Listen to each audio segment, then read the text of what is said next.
Buenas noches, criaturas de lo oculto, señoritas con minifalda y caballeros con espada.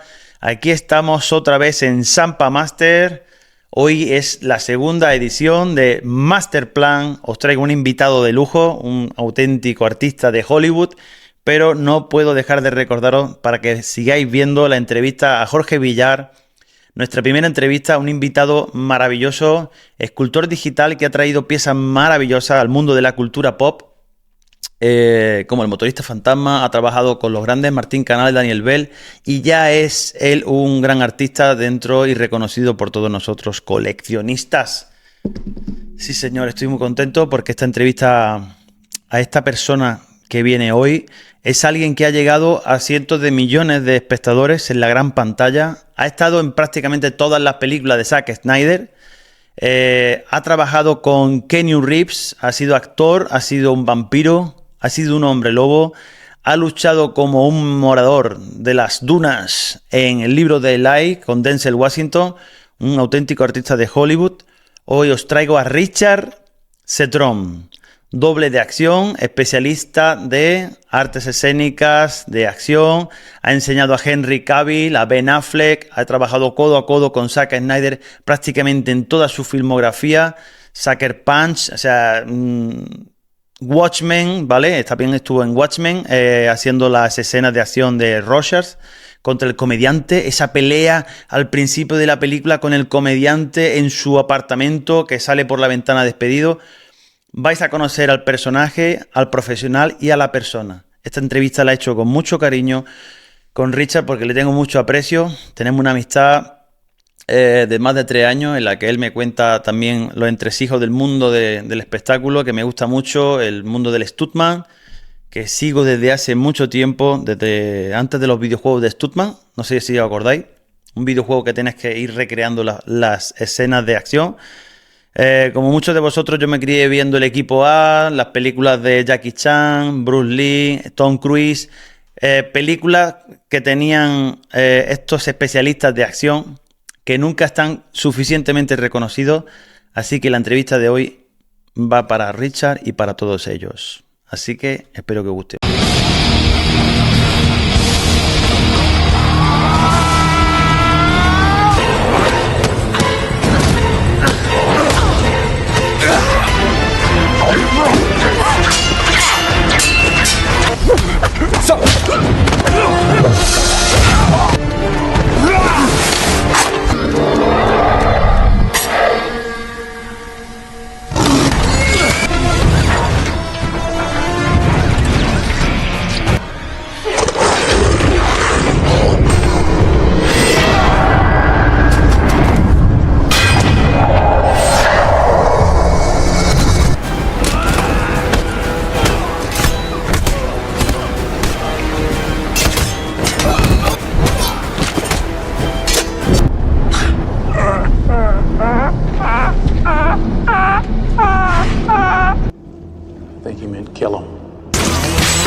Okay, Richard, thank you so much for being here with in this interview. For me, it's so important to have you here because the stuntman world for me was from my childhood was so important. I grew up watching all movies and TV shows from American TV shows and also from some video game like stuntman video game that a guy with a car that have to recreate all the scene from the 70s and the 80s movie.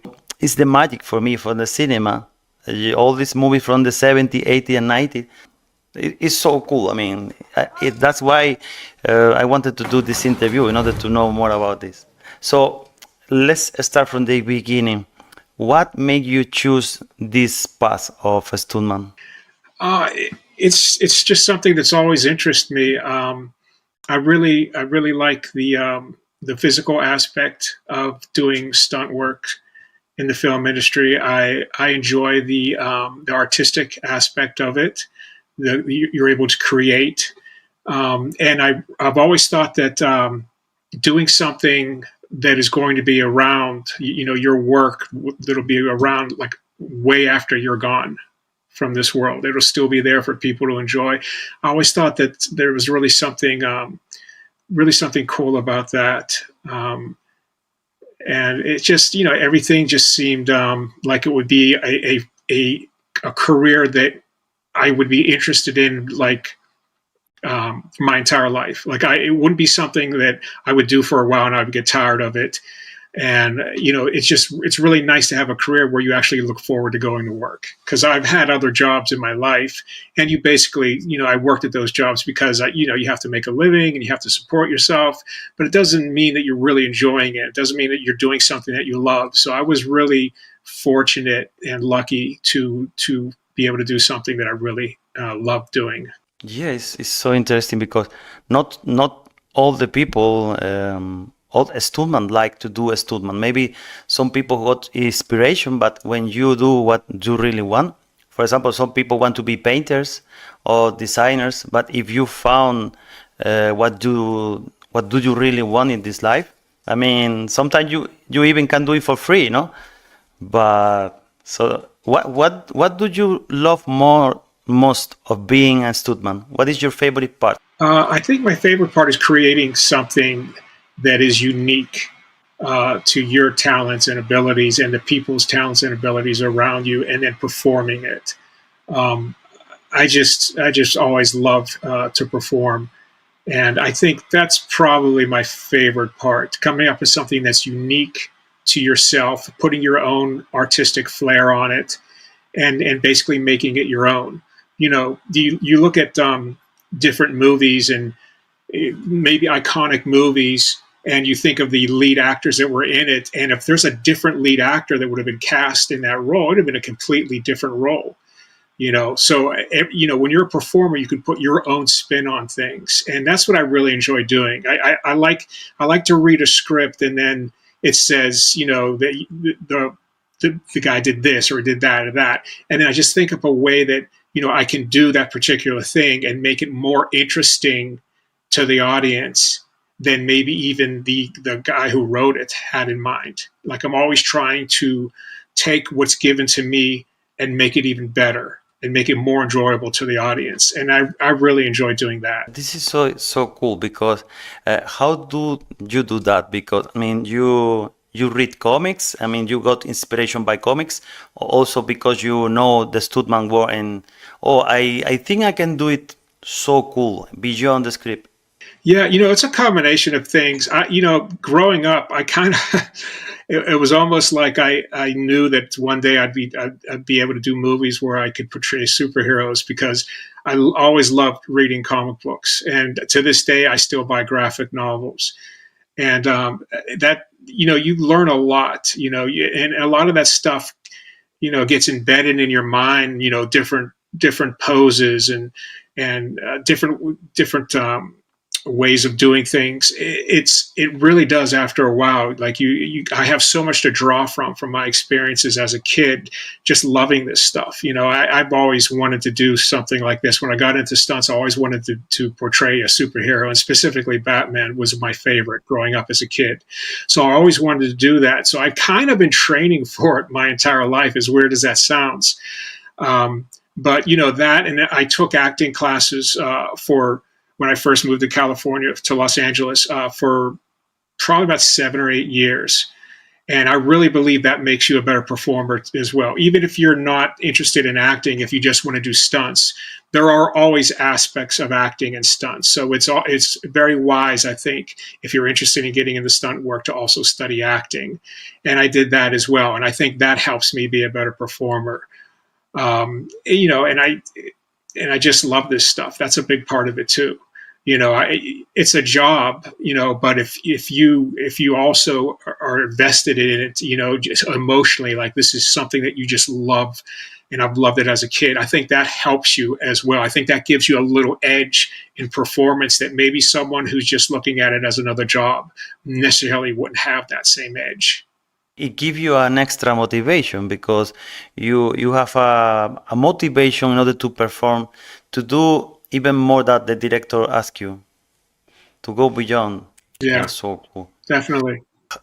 how was your first experience was in Mission of Justice in 1992, no? Your first movie? Oh man, yeah. Yeah. How was this first day on set? How did you feel? It was really a pretty amazing experience because I did that job with two other buddies of mine from the Inosanto Academy, and that's the martial arts academy that I trained at from the moment I first moved to California. And we all wanted to have a career in stunt work, and it's something that we were striving for, and we were training for it. So we all got to do that same job. We started at the same time, and that was a really cool part about that whole experience. Is I could experience that with my buddies who shared the same passion that I did for something like that. And we've all gone on to have pretty nice careers. One of my buddies that was there at that day was Damon Caro, who's gone on to be a successful second unit director, stunt coordinator, who's done, pretty much every Zack Snyder movie he's made. Damon's been a part of it. And the other friend of mine who worked on that show was Chad Stahelski, who's gone on to direct, a bunch of movies. He's most notable for the John Wick movies. Yeah, So John Wick. he's directed those. So we've all gone on to have some nice careers, and we all started pretty much at the same time on that movie. So that was definitely a good memory. It's good to see that they have there's still people who want to do movies like old times. Yeah. I mean, there's still plenty of directors out there that if they can do it without CG, they'll do it. Because I and a lot of people I know feel that the combination of the two really gives you your best results. If you just go all CG heavy, there's just something about it that it doesn't feel exactly, exactly legitimate just yet. It's great, but I think the best results are taken from mixing realistic stuff with CG. I think that's the best way to do it. Steven Spielberg did that in the first Jurassic Park movie. He combined the two, and it holds up to this day. It still looks really legit. So I think that's a good way to do it. Yeah, I think the public like natural also. I mean, they want to get surprised, but also to see that it's almost real. So this is the point, I think. Yeah, definitely. I wanted to ask you in the early 2000s, you've been working in movies like Scorpion King, Underworld. These first big movies help you to got motivated to train harder or to be better stuntman? Well, what it really did was it gave me because I did a lot of these creature type movies because of my build.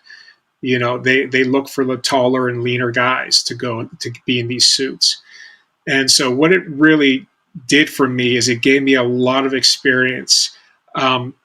Like by the time I did the Batman movies or I did Vision and Captain America Civil War, or any time I wore a suit that was the latex rubber, I had hundreds of hours logged into wearing those suits because of all the creature stuff I did. I did 3 Underworld movies where I did werewolf work in all 3 of them. I did Cabin in the Woods where I did werewolf work and another character in there, the merman character. So these are all latex suits. So this gave me hundreds of hours of experience in these suits, which really paid dividends when I went on to do the superhero stuff. Even the Iron Man suit, it wasn't latex, but it was a full suit, and it was restrictive. And you get used to dealing with those types of things, in the early days like you said, the early 2000s when I was doing these movies. And it really teaches you that you do need to build up your stamina. You do need to build up your strength to be able to perform in these suits with longevity. Anybody could do it for a day, but do it every day for weeks and weeks. That takes a little bit of strength and stamina. So it taught me those things, and I think that was probably some of the best experience that I got really early in my career. And in doing Buffy Vampire Slayer, I did a bunch of those episodes. I did some suits in those too. So it all really came together to serve me well when I went on to do the superhero stuff. When you finish a movie, you keep training like this? Your daily life is like going to gym, personal training?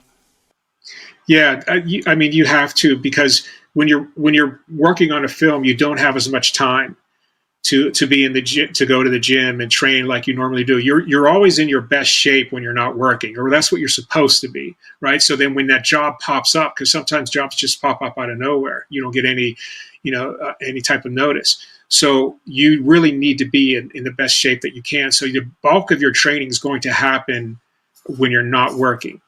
And the exercises that I do, I do the static, the hard and true exercises that we all know of, the standard static weightlifting. It's just still really great for strength, right? But it's not really great for functional strength, right? So I also incorporate into my workouts kettlebell exercises, where I do like a circuit training thing with kettlebells, where it builds more functional strength, where you're doing movements as you're doing the exercises. So it helps build that type of strength. I hit my heavy bag, 4 or 5 times a week still to keep my stamina up, to do that. So I think the big things are, when you're training for any type of stunt work, I think you gotta have your standard heavy weights, move heavy weights, to build up that strength. Work on your functional strength with circuit training. And then I think your stamina, you have to work on that as well. Your cardio, right? You have to work on that. And then you have to have a good diet along with it. And my diet's always been pretty much the same. It's not super strict unless I was like when I was on 300, I was on a really strict diet. Army of the Dead, I was on a strict diet. But other than that, it's basically not much sugar at all. I stay away from as much sugar as I can. I keep my carbs to a medium amount. Like I don't overdo it with carbs, and I always have more protein than I do carbs. So that's kind of my diet, and I stay away from junk food. I eat very, very little junk food, very little sugar. To keep the sugar as low as you possibly can, and concentrate on a little bit of carbs and a lot of protein. And that's really been my training regimen most of my career. You need to be working on yourself every day of the year. Yeah. Like for instance, when we did 300, I was a Spartan on there, and we had to be in top physical condition. And a lot of it is just having the willpower to stay away from, the foods you shouldn't be eating. Because, some of us really love to eat. I don't particularly love to eat. I like food, but I know some of my friends just love to eat, and they cheated a little bit because it's really difficult. But I was really strict. I had no types of sweets at all. That whole entire time we shot 300. Very little carbs, just enough to give me some energy for the fight scenes, and a lot of protein. And sleep, of course, is another one. You definitely got to get enough sleep. But it takes a lot of willpower. But what you just got to do is you just got to keep in mind that I take very seriously anything that I've performed in that goes on film, right? Because like I mentioned earlier in the interview, this is around for maybe not forever, but for a very long time, right? So if you're going to put something on film that's going to be around for a very, very long time, you want it to be your best work. You want it to look as good as possible. So when you look at it in those terms, it's really not that difficult to have the willpower to do it. You just have to be prideful of your work, what you accomplish. And then it's very, very easy if you just put it all in perspective. For me, it's so hard to be motivated every day of the year, eating very good, not going to eat with my friend burger and pizza, because sometimes you want to do a little gift for you, of course. Even when you finish a movie or a production and you want, okay, I finished this 300 movie, we are going to do a dinner or food with friends. But even if you do that, you keep motivated for the next job. Yeah, I do, but you do have to reward yourself too, right? So when the job is done, then I think you can splurge a little bit. I think it's fine, because you can't just keep this strict regimen up your entire life. You got to enjoy your life a little bit, right? So if you like pizza and the job's over, go out and have a pizza, and there's times definitely that you can do that. I don't want to make it sound like, you know, 24/7, 365 days a year, this is all I eat, because you do have to reward yourself and you do have to enjoy life a little bit. So when I'm on the job, no, I don't. But when I'm off the job, yeah, then I'll splurge a little bit. In Underworld movie, you played Pierce, a favorite character in Cult Saga. How was the experience playing that role? That was a really great experience.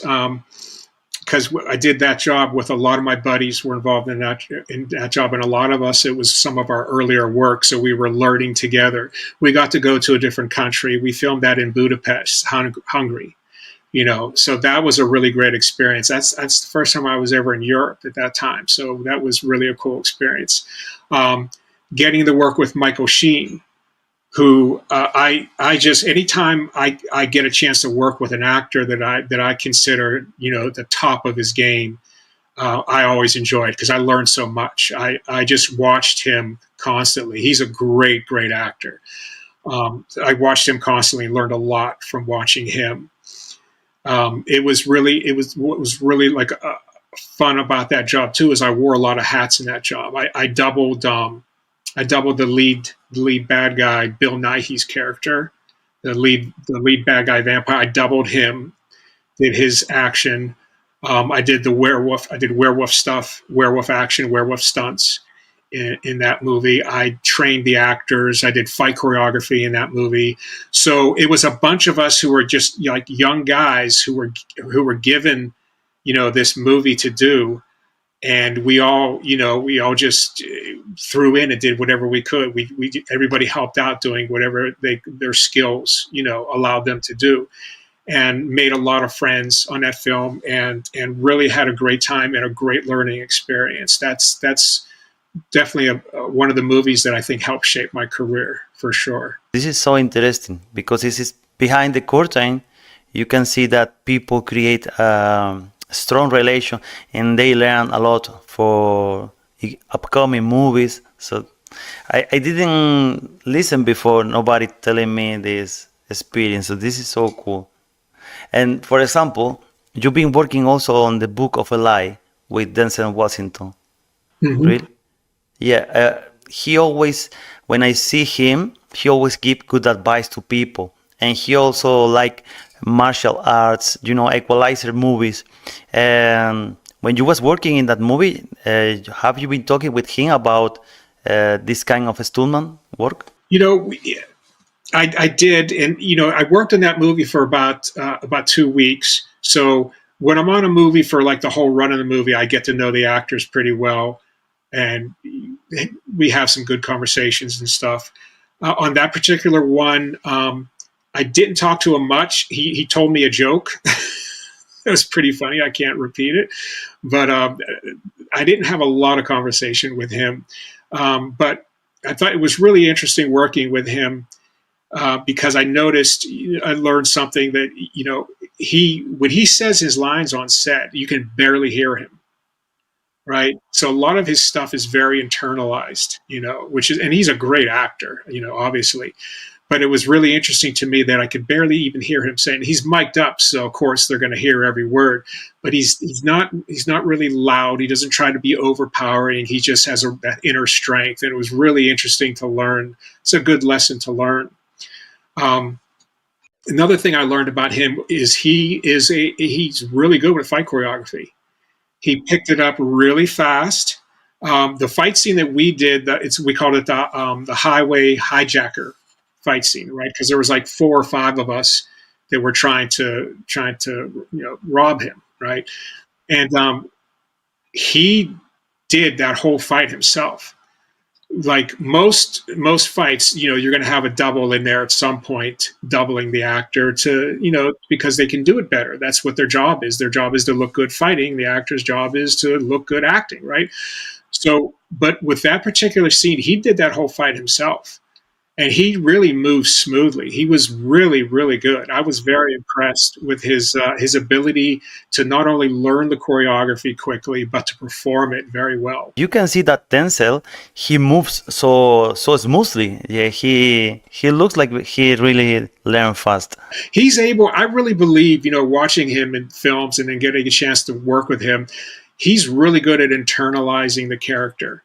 And I think not only can he internalize the character well, but he can transfer that to his movements, because his movements really mirrored the essence of his character. And that's really interesting, because not everybody can do that or even tries to do that.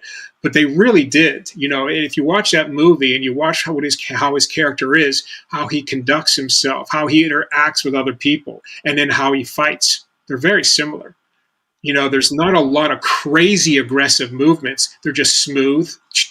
He just moves around. It's exactly how you would think his character would move. He's really, really good.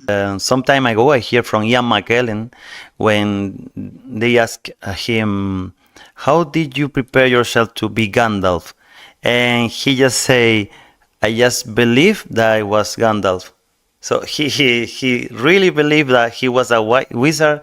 He was on the Middle Earth. So, but it's easy to say. But when you really internalize this character, maybe that's why when you become like really the character, it's so interesting about psychology and how to prepare yourself for a role. I agree with that. Any character that I've ever played, that's what I try to achieve. I try to really believe I was that character, and I definitely believe that's very effective. What Zack Snyder project makes so unique? Why his style is so unique? Well, Zack was an art major in college, right? And I think that really helped shape his career, because I think Zack has one of the best eyes in film. I think his shots are some of the most beautiful shots you'll ever see. He just knows how to paint a frame so that it's very interesting and very attractive to the eye. I've always been very impressed with him with that. I think that's his greatest strength as a director. And he does all his own storyboards. He draws all his own storyboards out. He knows, he knows the film inside and out. I love working with a director, and he is obviously my favorite director to work with. I love the guy personally. Just a great person, great guy. And he just knows exactly what he wants. I really enjoy working with a director that you come on set and they're not trying to figure it out. They're not trying to figure out exactly how this scene should go. He knows every single time. He knows exactly what he wants to get. So that's really nice to work with someone like that. And he enjoys the job. He loves what he does. His sets are never stressful. He treats everyone the same. Just a good, kind person, and he loves the job. He gets it. He knows and he appreciates the position that we're all in. We're very, very lucky to be doing what we're doing, and he realizes that. And you get that from him. You get that vibe from him that he just enjoys what he does, and that's really nice to work with someone like that. A professional level, and also at personal level, what did you learn from him? Well, personal level, I learned that that to sit back and how they say, smell the roses. People are so busy living life sometimes they don't sit back and appreciate what they're doing. And like I said, he does. That's one thing on a personal level I've learned from him. On a professional level, I mean, there's just been so many things over the years that I've learned from watching him on set. I learned to really appreciate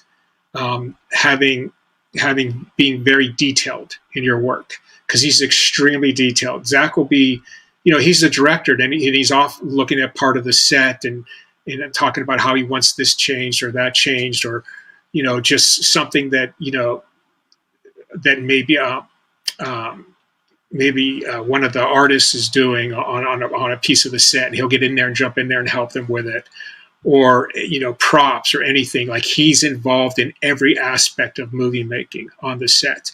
He has such a great eye for detail, great attention to detail, and that's one of the best lessons I think I've learned from him. And I think to be successful in anything that you do, whether it's movie making or whatever you do, I think you need to have that attention to detail. I think the most successful people, the people that are best at their jobs, have a great eye for detail. Zack has it. My buddy who I mentioned before, who's his second unit director, stunt coordinator, Dave McCarroll, has an amazing eye for detail. I think that's extremely important. And, and like I said, and to have fun with what you're doing, enjoy it. Just being around someone like that, especially if you're someone newer in the industry, it relaxes you. A lot of times when people are first starting out, they just want to please everyone, and they want their work to be as best as possible. And then it tightens them up. They get nervous because that's so important to them. But Zack, he's so easygoing, and he just relaxes the whole crew. I think that's another great gift he has. And when you're relaxed, you work better, So, just learned a lot from him over the years. And the one guy who I will always work for, no matter what. I'll always drop whatever I'm doing to work for him, for sure. How can you be detailed when you have a pressure to finish and a lot of people working around you? So this is beyond talent. Yeah, that's a gift, I think. To you, I mean, you can get better at it, and you can train it. But I think it's a gift too to be able to do that, to be able to stay calm under that type of pressure. And he's done it consistently his entire career. That's and maybe that's helped me learn that lesson as well, because I feel like I just I think I don't really get nervous on set, or I don't really feel stress or anything like that. And I think a big reason is because I'm concentrating on what I need to do, so that doesn't enter my mind. But I think maybe even being around him all these years, because I've done every one of his live action films, it probably rubs off on you. You probably start picking up that's the way you work. You just do your job. You don't let the stress affect you. You certainly don't take it out on anyone around you, and he never has. Yeah. No matter how stressful it's been, you would never know it. So that's a great gift for sure, and I think it rubs off on other people. And I wanted to ask you if you have comics collection. Do you like comics, and you get inspired by some stories? Absolutely, I always have. I started collecting comics as early as I can remember. I think 5 years of age, I think, is when I first started collecting comics. Like I said, Batman's always been my favorite, but I have a lot of Marvel favorites as well. And I don't collect the comics anymore. I do collect some graphic novels. I buy those every now and then. And my brother, who knows I love the stuff, he'll for Christmas and my birthdays, he's always sending me graphic novels. Right, so I still enjoy reading them, and I definitely have had a lot of inspiration over the years. If I would possibly be working on a film that I don't know the character really well, I'll go out and buy a bunch of graphic novels, to just brush up on the character and their backstory and everything about them,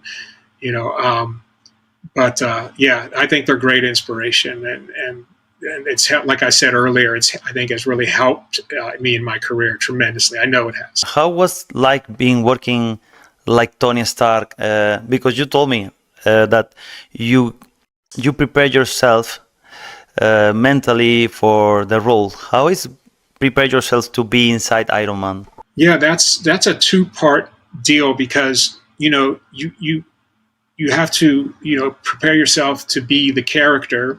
And then you have to prepare yourself to deal with being in that suit. Because the first Iron Man movie was the only one where they had a full, complete suit.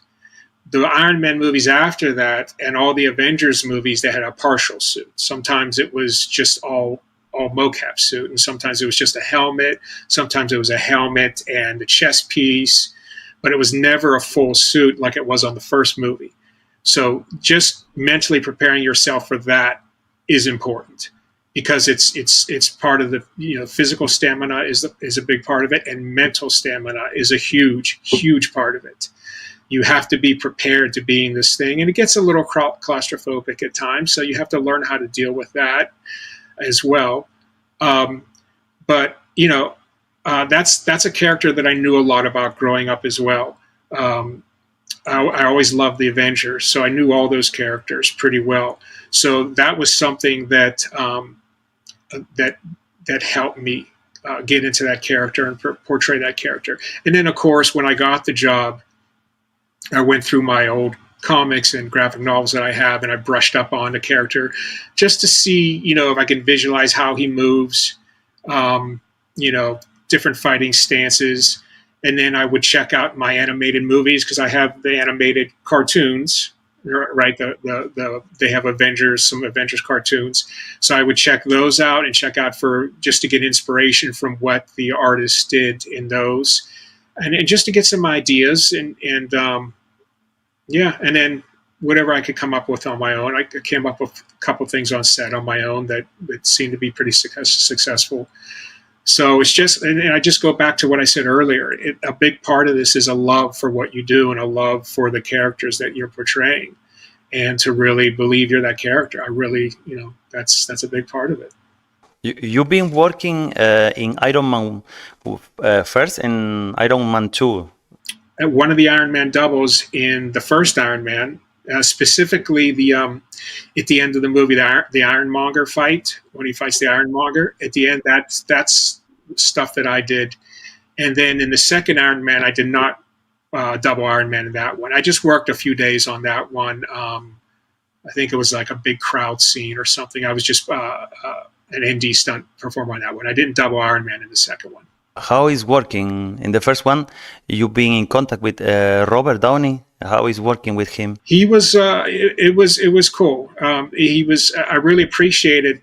Like one time, I had never met him before, and he came up to me and introduced himself, and he said, "Hey, I hear you're making me look really good in the dailies. I really appreciate that," and shook my hand. And that tells you a lot about somebody, because they certainly don't have to do that, and a lot of actors don't do that, and that's fine. They don't have to.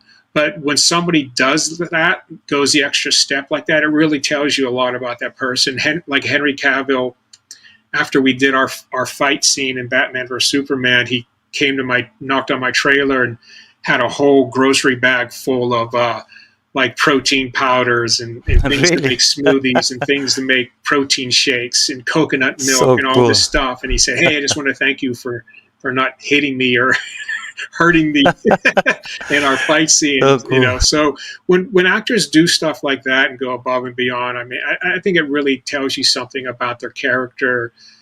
And it was very important to them, obviously, what they're doing. And I always appreciate that. I always love that, so, it told me something about him for sure. And learning a little about him on the movie, I was told, and I could see he's a very loyal, Robert Downey Jr. is a very loyal person. The people that are close to him, he's very, very loyal, and that was pretty cool. He looks so sweet guy, so nice guy. So in real, he's like this. He's so cool guy, no? Looks like. Yeah. Sometimes people, actors act, right? So you don't really know unless you get a chance to spend time with him. But you are 100% correct. He if you get that opinion from him, from watching him, that he just seems like a good guy, he is. He actually really is. He's a good person. His personal assistant that that goes with him, when he's working, helps him out, and goes with him everywhere and helps him out while he's working, is one of his childhood friends.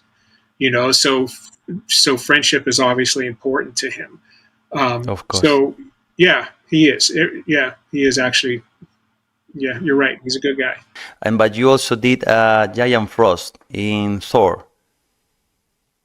How physically it changed doing stuff like human, like Batman, and doing like werewolf and a Giant Frost? Do you need to change your behavior or something?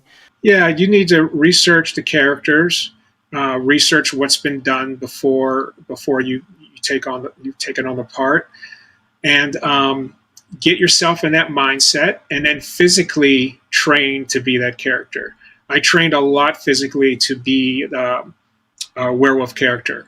I learned a lot from people who were performers, suit performers that did a lot more work than I did. I did it kind of, sometimes because I'm more of a stunt performer that did a lot of suit work. But there's some friends that I have that are suit performers that's what they do in the film industry. They're so good at it, and I learned a lot from those guys. I contact a couple of those guys and learn some things from them. What's your posture like as a werewolf? How do you move? What is your hand position? What should your hands look like when you're walking, or and just basically work that, train that like you train that like you would anything. Like I would spend hours just moving around the house as a werewolf, and how anything that he could possibly do. How does he swing his arm to attack someone? How does he bite someone? How's his head movement when he's moving?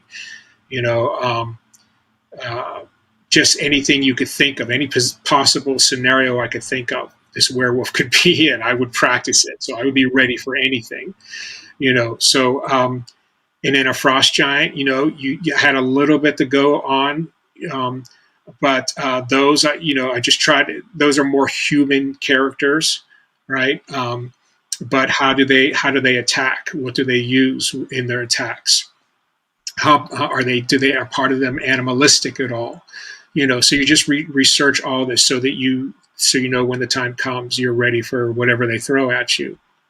So it's definitely different. Each job has its own different quality of the character, because you don't want a werewolf shouldn't be moving like a human, right? And a human is not going to move exactly like a frost giant. So you got to definitely make it very detailed, and so that's so the performance rings true with the audience. Sounds like more harder than being human. It can be, but being a human too can be, especially when you're a superhero, because humans move a certain way, and then when you're a superhero, you're like, okay, how can I make this more dynamic, right? So it's easier because we're all human, so we, but now you're a superhero, so you need to be more dynamic. How can, like, if I have to go over and pick something up or something, how do I make that look like this guy is a super athletic superhuman? You don't want to just do it maybe like any normal human, just kind of, bend over, pick it out. You got to make it look like it. You don't want to overdo it, but you want to make it look like this guy moves like, so any little simple task that you do, you got to keep in mind, this is a superhero, so they're going to, whatever they do, they're going to probably make it look pretty effortlessly and powerful. Of course. How is the impact with a train? I mean, in Superman, if Superman beats you, it's not the same movement. So, yeah, you need to prepare for that. So you have been werewolf, vampire, frost giant, and do you want to play something that you didn't play yet from fantasy? I always wanted to play a predator. I always loved that character, and I know that I'm too short. Predators are right. My buddy played one of them recently. I think he's like 6'10", I think. So they're tall. They're very tall. So the original guy was like 7'1", played a predator, right? So I figured I'll never have the opportunity to do it. I'm too short. Well, I got called one time to do it because they had a predator who was more like an adolescent predator. So he wasn't his full size yet. So I had a chance to play that. But I was on one of Zack's movies at the time. I think it was Sucker Punch, maybe I was on at the time. So I had to pass on it. But that'll probably be the only chance that I ever get to play a predator. But that was one that I really would have enjoyed. I love that character. I think that character would have been a lot of fun to play. Maybe in the future, because they are talking about new TV show, new series. I mean, Predator universe is growing up still, so maybe. Yeah, I've gotten to the age now where I probably won't be doing be called for much of that stuff anymore. I'm older now, and I'm kind of semi-retired. Like, I'm not fully retired, but I'm kind of semi-retired. I don't work as much as I used to. I think my chances that's probably passed me by. But that's okay. I'm pretty happy with the stuff that I've done. But that would have been one that would have been fun for sure. Yeah, but you've been working in a lot of movies. I mean, as Captain America: Civil War, you've been on Agent of Shield. You were being in Blade, no? Blade, yeah, the Vampire Hunter, Daredevil. So huge work. So what is the difference? Because also on DC, what is the difference working when you go inside a set of DC Comics and Marvel movies? I really couldn't tell you that there's really a difference on set. I know philosophically, there was when Zack was running the DC comic stuff, there was the Marvel stuff tended to be a little more kid friendly stuff. Like, it was more, kids could go see it. It was more light-hearted and a little lighter, whereas Zack's stuff was a little more adult, a little more hardcore. But other than that, I think being on set, I really can't say that I really ever noticed any difference between the two factions, as to how they do things and what the feeling like is on set. It's more about the director than the production. Yeah, I think so. It's more about the director, because on set the director's boss, right? So whatever he's like, that's all going to roll downhill to the other departments. Let's talk about Batman, because for me this is one of my favorite questions. What is your first impression, your first feeling when you put on the Batsuit? Oh man, I've talked about this. I've talked about this before, and my wife actually brought it up the other day. We were talking about it. The first time I did fittings in the Batsuit stuff, but the first time I got to put like everything on and really move around and do things, we were in Detroit, and we were in this abandoned car dealership. And Zack had the Batmobile in there. So he wanted me to move around in the suit a little bit, and he's going to take some pictures, and he wanted me to pose next to the Batmobile and take some pictures. And I was just so geeked out about the whole thing. I tell this story before that I just kept looking on the ground at my silhouette and seeing the bat ears and the cape, and it just blew my mind. I just couldn't believe it. I just could not believe that I was in the position that I was in. This was something I've dreamt about since I was a kid. And then when I got into stunts, it's the job I always wanted. I remember watching the Batman movies in the theater and just thinking, oh man, I wish I could do that. I would love to put my own spin on that character. And, it would just be a dream come true. So all that's going through my mind at the same time. And it was freezing cold outside too. Right. And Zack kept asking me, Rich, are you okay? Like, do you need to go get warm, jump in the trailer and get warm? No, Zack, I said, I'm just so high right now. I'm like, I don't feel nothing. Really high, right? And I'm fine. I don't feel the cold at all, So it was really amazing. And that feeling never left me. Like like I did BVS, I did Suicide Squad, I did Justice League, I did, Zack's Justice League. And that never left me, not once, being in that suit, that feeling. I did some commercials in the suit. No matter what I did, I've never lost that feeling. It was just such a thrill. I just felt like I was the luckiest guy on the planet. It was really amazing. Yeah, because when you watch the movie, this is you in the suit. I mean, you are Batman. It's not like some movements or nothing. It's so cool. I mean, you can imagine this first day when you end your daily task and you go to home and you go take a shower, go to bed. This is so cool. I mean, this is like something that it's like a dream. Yes, absolutely. It was it was literally a dream that came true. It really was. Um, yeah, just super fortunate. And definitely that was the pinnacle of my career. That was the job I always wanted, and I was really lucky, and I got it. And um, you know, so yeah, doesn't get much better than that. The warehouse fight scene, that is one of my favorite Batman situation ever, because it's 100% comic. It's like a video game. It's everything that you want to see from Batman. And in that moment, you were sick. No, you were sick in that moment. No. I was. That was the nightmare sequence.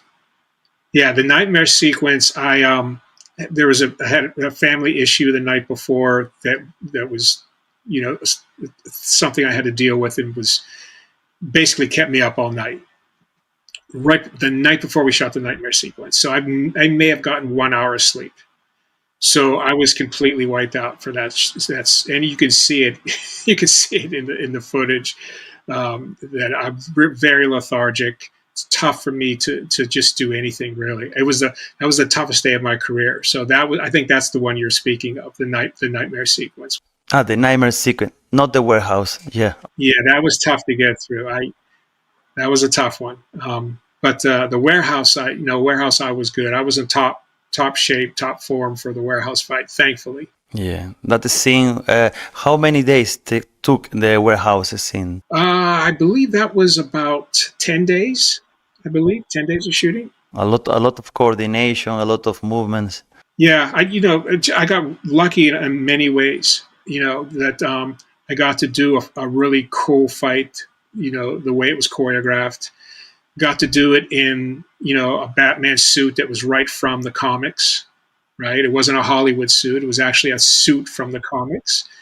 I got to do it for a director that was fine, with me doing the fight, because wearing a mask. So some directors, doesn't matter. They want their actor to do most of what's going on in there, because they want to be able to see his face even if he has a mask on.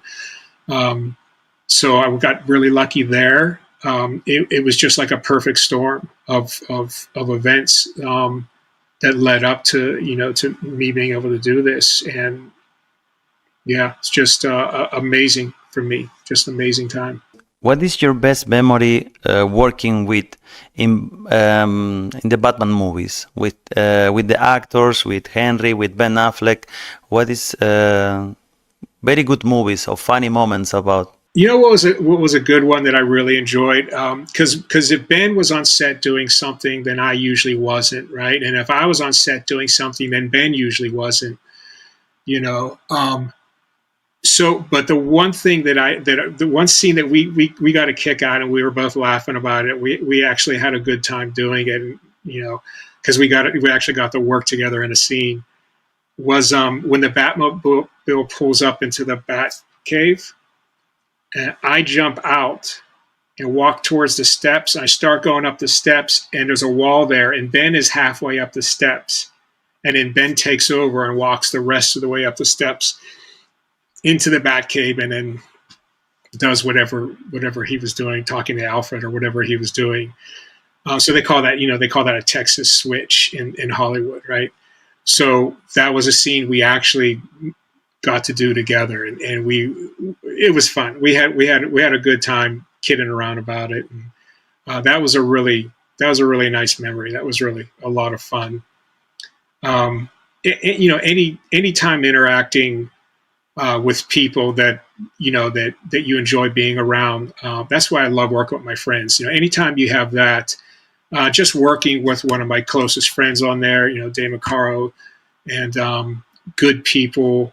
Other people that were stunt performers on there. We had like an all-star cast of stunt performers. These guys were amazing. It's one of the reasons, that I was successful, is because these guys were so good in the fights. They're just amazing. So much talent, and most of them were my friends.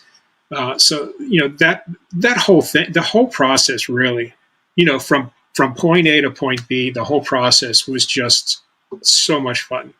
Just everything about it. I just had a ball. That's is that the job? No, I already knew Henry coming into that job because I worked with Henry on Man of Steel. But getting to know him better was really, really cool. Just the whole thing. Just an amazing job. When you have a lot of people giving the best of themselves inside production, filming, did you have any moment that hit you inside at emotional level, like you see, oh, these people are working so hard, or look what is happening because people are giving the best what they have? Yeah, I mean, I'm sure I did. I have no doubt. I'm trying to see if one comes to mind in particular. Yeah, I don't know. When we were doing our the previs for the warehouse fight, that was pretty amazing process. Because we were just trying to fit things together, how things are going to work, and what's the timing? What is the timing going to be like? And how many guys attack him here and stuff like that. And that whole process was pretty amazing. And it's funny because I get asked the question a number of times: did you guys draw any inspiration, from the video game? Because a lot of people say that warehouse fight looked a lot like the video game, and when they put them side by side, they do, they really do. But we actually didn't. No one really. I don't think I've ever played that game up to that point. I played it after, and then I know Damon never played the game, and so nobody really knew anything about it. I think it was one of those things where it was really a really cool coincidence. Yeah, because it's like you're talking about Arkham Knight video game. Yeah, it's so cool video games. Yeah, I think that's just it's one of those happy accidents because you were dealing with people that really, really loved the character and really wanted this to be something that the fans would enjoy. And I think it just was one of those things where we hit on the same vibe. It'd be cool with Batman's fighting multiple opponents at the same time in this warehouse. So I think we kind of and if you're fighting multiple opponents, they're naturally going to circle you, right? So that's what we did, and that's what they did in the video game. And because you have Batman in the middle, right away it looks like the same thing, no matter what the movements are. Right away it's like, oh wow, they look. But yeah, I wish I could say that, yeah, we all watched the video game and we thought it was a great idea and we did, but we didn't. As far as I know, no one watched the video game that was involved in that choreography. So I think it was a cool accident, and it's kind of an honor to be compared to that because that's such a popular game. Maybe because all the thing catch what Batman really need to do in this situation, and also from the video game, they should have very good thing about inspired by comics. So at the end of the day, when you catch that he's a detective and he want to snake before attack, and he had a lot of tricks and gadgets in order to attack. So at the end of the day, if you put this in video game or in a movie with a lot of passion, you have scenes like the warehouse. Yeah, and you have multiple opponents, so that's going to look similar probably right away. So yeah, I'm sure that has a lot to do with it. One of the best things I ever saw. Oh, thank you. In order to arrive to this point of commitment, which actor or stuntman influenced you the most in your work? What is your inspiration? One stunt performer that influenced me greatly, his name is Jeff Amata. And he doesn't perform as much these days, but he is a second unit director and a stunt coordinator. But consequently, he comes from the same martial arts academy that I do. And he was actually the first martial artist to come out of that academy to get into the film industry, to perform. So he's kind of a trailblazer.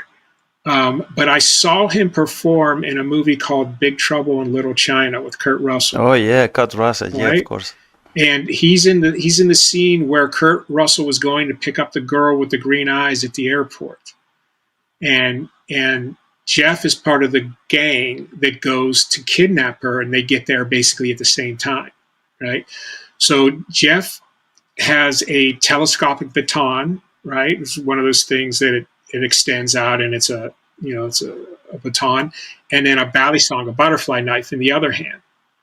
And he's doing something that's called a 6 count, right? And he's really moving fast with it.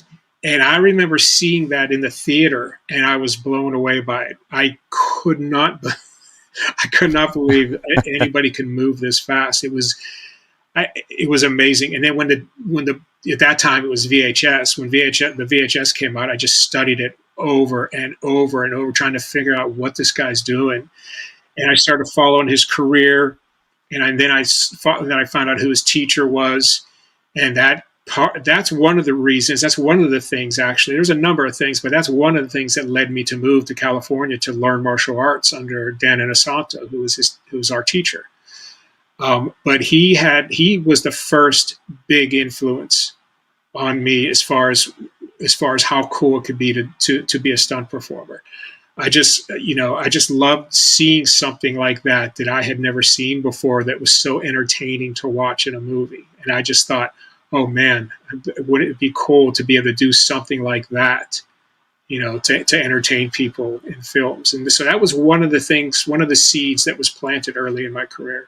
So many people have inspiration, but this is so cool a story. I mean, do you have a favorite stunt scene from any movie? Favorite stunt scene? Yeah, I don't know if I have a favorite. My fights I really enjoy doing the fights, and I've done some wire work that I've really enjoyed over the years in movies. I think that my favorite fight, the warehouse fight, is definitely one of my favorites, and it's probably my favorite all-time scene that I've done. But probably my favorite fight that I've done was the opening fight to the Watchmen movie. That's one of my favorites. When I kick the door down into the comedian's apartment, and then I go into his apartment and beat him up and then throw him out the window. That was probably my favorite fight that I think that I've ever done. There was some cool stuff that I did. I did Sleepy Hollow. I was a headless horseman in Fox's Sleepy Hollow. And there was some really fun stuff that I did in there that I really enjoyed. Civil War was really cool. Just doing the scene in Civil War with all the superheroes at the airport, and you have Cap's guys on one side and Iron Man's guys on the other side, and then we're charging each other. That was really, really cool. Visually, that was one of the coolest things I've ever been a part of. I really enjoyed that. That was really cool. That was fun. That's just a few that I could think of. But there's been so many. I know I'll get done with this interview and I'll think up 5 more that I just wasn't thinking at this moment. But just been really fortunate to be a part of a lot of cool projects. Yeah, because sometimes behind the camera, people don't know if you can. The thing that you can see is more spectacular than the movie itself. That you have a picture and you say, Jesus, this is so cool. And in the movie, you don't see like this. I mean, in the real moment, for you are talking about this Civil War moment, and for you is more impact that in the movie. Yeah, possibly. Yeah. That's it's hard to describe, because there's so much about that made that really unique for me. And it really was cool that all what I really liked about that was all the stunt performers, all the doubles, were really invested in their characters. And for me, that's everything, right? That's just huge, so that was really a lot of fun for me. This is so interesting when you see actors merge into characters. because from in the movies, people in the cinema, people can see that, but when you really see that he put the Spider-Man suit or Iron Man or Batman, and you see how they become the character, this is so cool. Yeah, I know. Like Tom Holland was really, really into his character. Really, it really had a. You could tell it was really a lot of fun and just a lot of joy for him to perform as that character. We were walking. I was walking the set, and he was walking away from set, and we were walking with a couple of ads, and the one that was walking with me stopped and said, "Hey, Tom, this is Richard Cetrone. He's Batman." And Tom Holland goes, "Oh, you're Batman." He goes, "Oh, I'm Spider-Man. Nice to meet you." It's like he said it just like Peter Parker said it, in the comics or in the movies, and it was really, that was neat. That was pretty neat. I can really appreciate that type of personality that just enjoys what they're doing. Because I have, I'm not going to mention any names, but I have worked with actors that they just really never got into it. It was a job, and sometimes you think they wish maybe they didn't take the job because there's a lot of work to doing superhero stuff. If you want to look good, but he was all in. He was all in, and so it was really cool and really nice to see. They like inside the character, yeah, really, and enjoy, and also at the same time they enjoy. Yeah. I want to ask you. What is the most dangerous stunt that you ever done? There's a few that, the way I look at danger, like if you somebody asks dangerous, is like if something goes wrong, can you die, right? And so there's been a few of those. In Suicide Squad, I was strapped to the hood of the Joker's car, driving around the streets of Toronto, and driver is really good, and I had a lot of faith in him.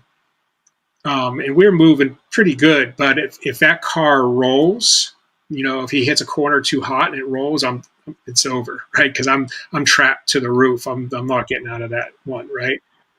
And I've done some really high descenders, where you're on a line and you're free falling and they slow you down at the end. That if the line snaps there, then you probably don't make it. I did a full fire burn in a Ghost of Mars, John Carpenter movie, where my whole body was on fire. That was before they have the gel they have now. The gel they have now is amazing. they can put it on your bare skin, and light your bare skin on fire. Really? And you're fine. But they didn't have that back then. This was back in 2000. So it was a little more dangerous back then. Just some things like that. We do things so that it's as safe as it possibly can be. We rehearse over and over and over again, try to think of any type of possibilities that could come up.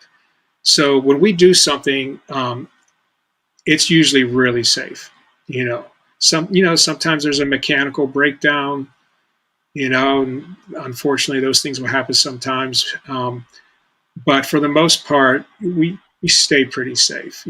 We hire good people, you have good equipment, and you're usually in pretty good shape. Because you saw how the industry changed from all this year, because in the 80s and the 90s, you saw more dangerous moments that actually.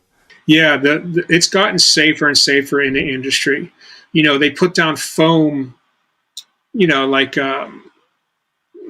half-inch foam, they put that down a lot more these days than they used to. There was a time when these guys were just hitting the ground, and even when I first started, I didn't start till the early 90s, but even then I can remember being at the airport in Santa Monica and just doing flatbacks, half the day, on the cement, and we still have to do stuff like that sometimes. But they've made it a lot safer as time's gone on. The older stunt performers, they had it the toughest. Their equipment wasn't as good. The wire work was real metal wire, right? It was metal wire when they first started doing wire work. I used that for a while when I first started, which would lead to a lot of burns and tearing of your skin, So that's been upgraded substantially. The air rams are so much safer now. The air rams used to be like jackhammers back in the day, and they're not smoother now. It's just everything has just gotten more safety conscious and better equipment. So the older stunt guys definitely had it the toughest. Those guys were really, really tough, back in the day. It's still, it is what it is. We're still hitting the ground a lot and doing some dangerous things. There's not quite as many high falls as there once was, because of CG, but they're still done occasionally. So, it's probably safer than it's ever been, ever in the history, I think, of films. Did you break any bone? Just a few. Broke a bone in my hand, broke a rib in my back. My ankle, I fractured a bone in my heel.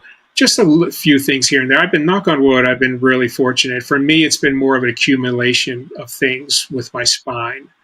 That's mostly been my issues. My spine has a lot of problems with it. So, but besides that, I feel pretty good. You told me before, you say that you wanted to play Predator. But there is any superhero or character that you never play and you want to play? I can't think of one, to be honest with you.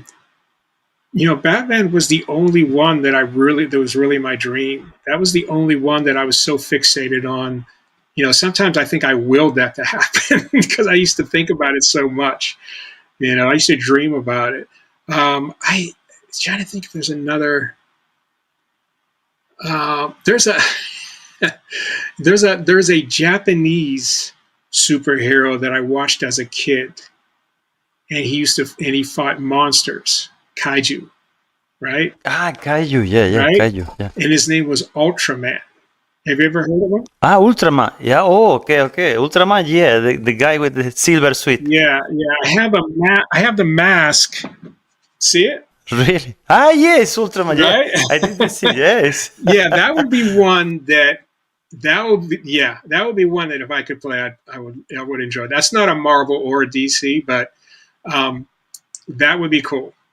That would be a fun one to play for me personally. Yeah, it's fun because you only see Ultraman and he need to do a lot of movements in order to prepare. Right. So it's everything about movements.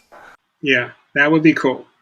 That would probably be at the top of my list. Do you have any gift or any props from the movies that you keep for yourself? Because I see behind you, I don't know if you have some original stuff from the movies. That poster behind me, it's an Iron Man poster with three of the helmets, and then there's pictures down below of I'm getting it signed by Stan Lee.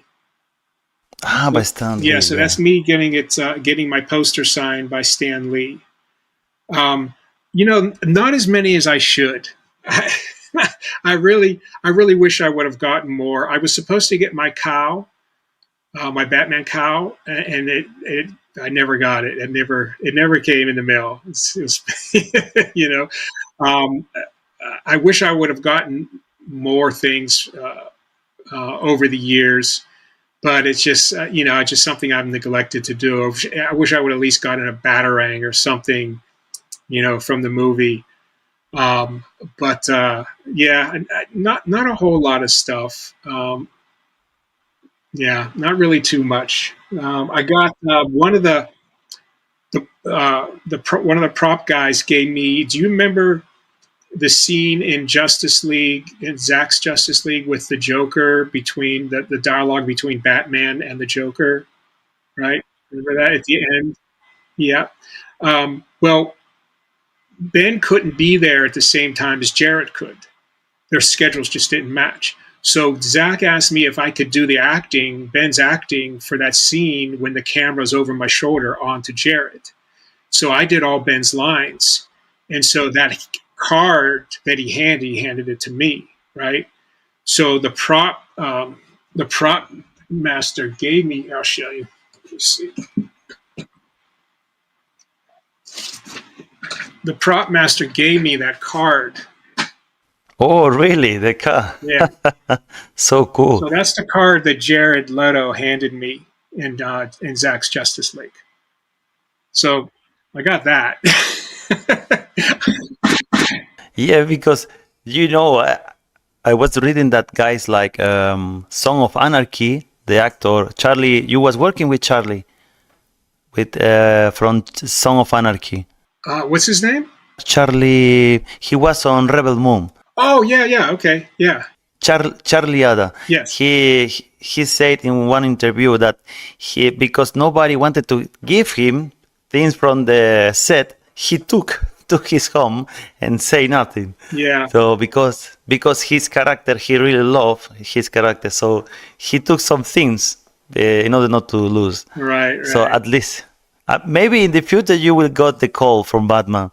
Yeah, maybe. I hope so. I was talking to Joe Manganiello, right? Because he worked with me on that scene with Jared, and we were talking about that. And I go, I need to get it because that was one of the last times I was in the bat suit, was that those scenes. And I go, I got to make sure I get my cow. He goes, I just took one of my helmets. I thought, man, yeah. I just couldn't bring myself to do that because I know all these people because I've worked with them so much. But I was hoping, I was hoping they would come through for me, but it just never happened. But I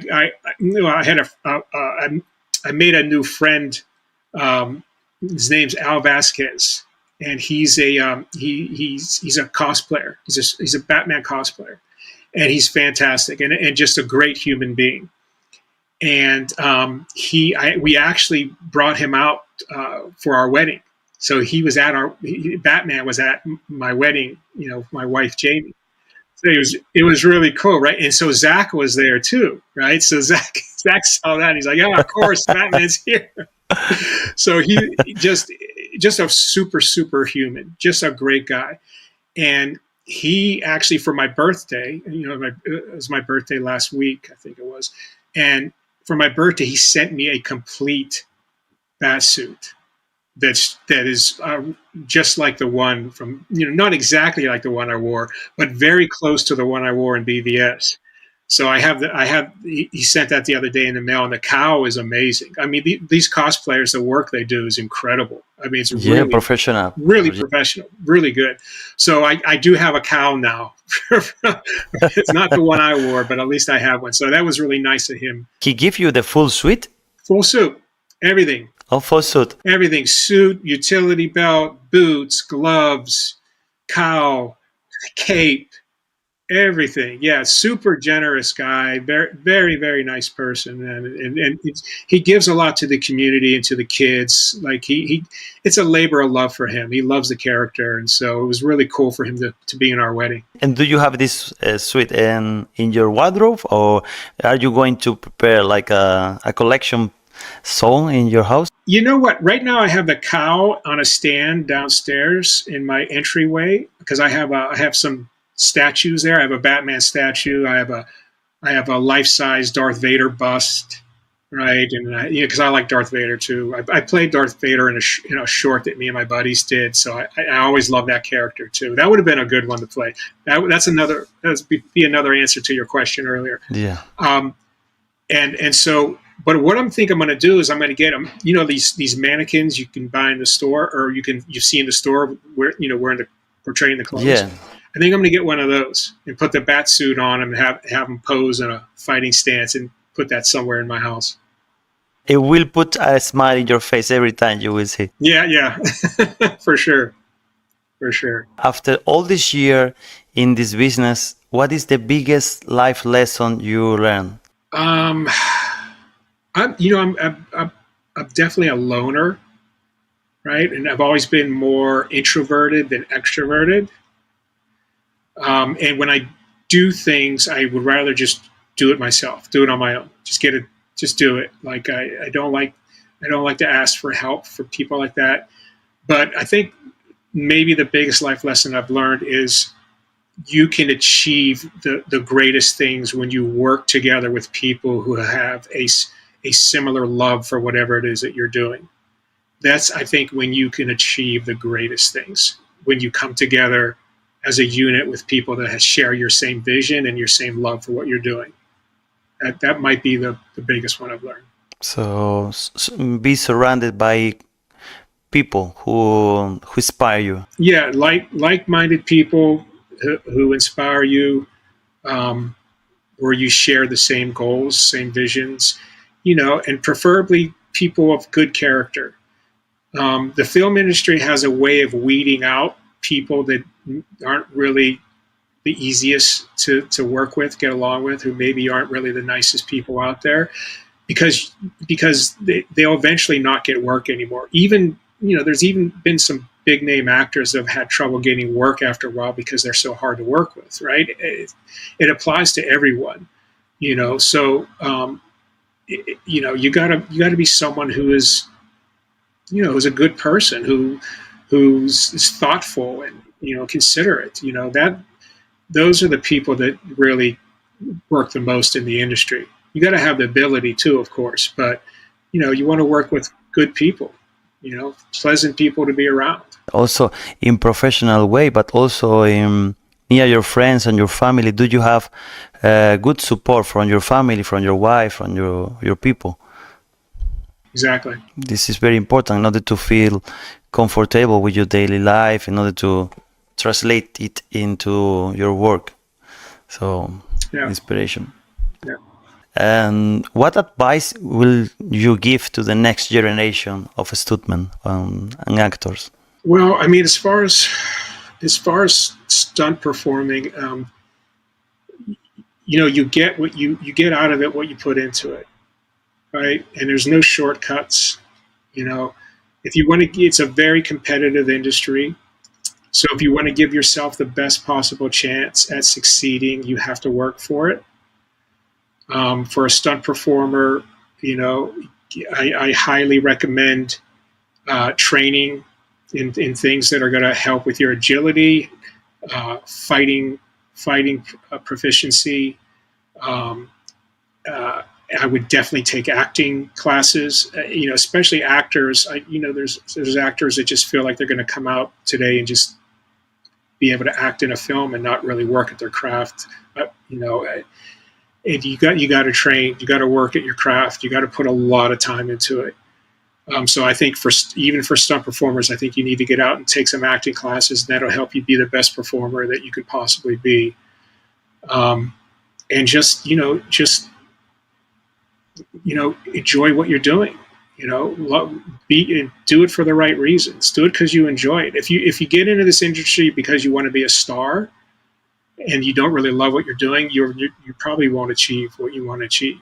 So love what you're doing. And if you don't love it, you might not be in the right industry. There might be something else that's better for you. But if you do really enjoy it, then put the time into it, put the work into it, and make it, for that time in your life, make it the most important thing in your life. And I don't know, it'd probably be the best thing I can think of. So if you want to be successful, you got to put the time into it. Yeah, put the time. One time per thing, one by one. Yes, very good advice. In order to do your best, but really believe that you are doing your best. Because some people, now with the social media and everything, people lost the focus. So it's very good advice, in my opinion.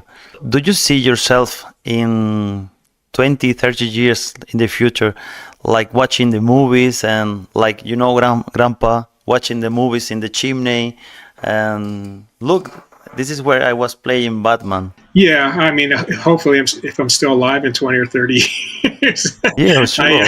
I like one of my older granddaughter, is starting to understand, what I've done and what I do, and she'll ask to see things every now and then. So, yeah, I could definitely see myself doing that at some point. Yeah, and if my grandchildren are interested in it, it'd be fun to experience that with them. Maybe one of them will be a stuntman. Who knows? You never know. The younger one right now is pretty daring. She might be. She might be one day. So, okay, this is my last question. I hope it's good for you. It's like, who is your hero? The people that inspired me growing up were always my grandfather and my father. They just being who they are was very important in shaping what I became interested in and the person that I am. I have athletes that I followed, of course, and actors that I followed, and stuff like that. But I would say those two people would, if I had to name somebody, it would be those two people. They did a lot to shape me for who I am today, and the things that I love to do as well. So it would be those two people. So nice to be reflected on your oldest one, your father and your grandfather, because maybe this is where you got inspiration to do so good acting and so do good performance in your life, and so it's one of the best answers that I hear. So okay, we finished. Thank you so much, Richard. It was so nice talking with you. It's like time flies like this. Thank you so much for this opportunity to let me know how is this world of the stuntman and on your experience, and also like an actor, because you was actor also, and not only Batman but all the thing that you did. It's amazing full story. Oh, well, you're welcome, and thanks for having me. It was a pleasure to be here. I enjoyed it. I hope you are welcome anytime to come here in Spain to Malaga to visit us. Thank you. Anytime. In order to, maybe you will be in some convention. You are open to still doing convention, like signing? Yeah, sure. Photo boom. Yeah, sure, I would do that. So many people will like to see who is Batman and meet him for real. Okay. Yeah, that would be cool. Richard, so thank you so much for this. You're welcome. My pleasure. See you.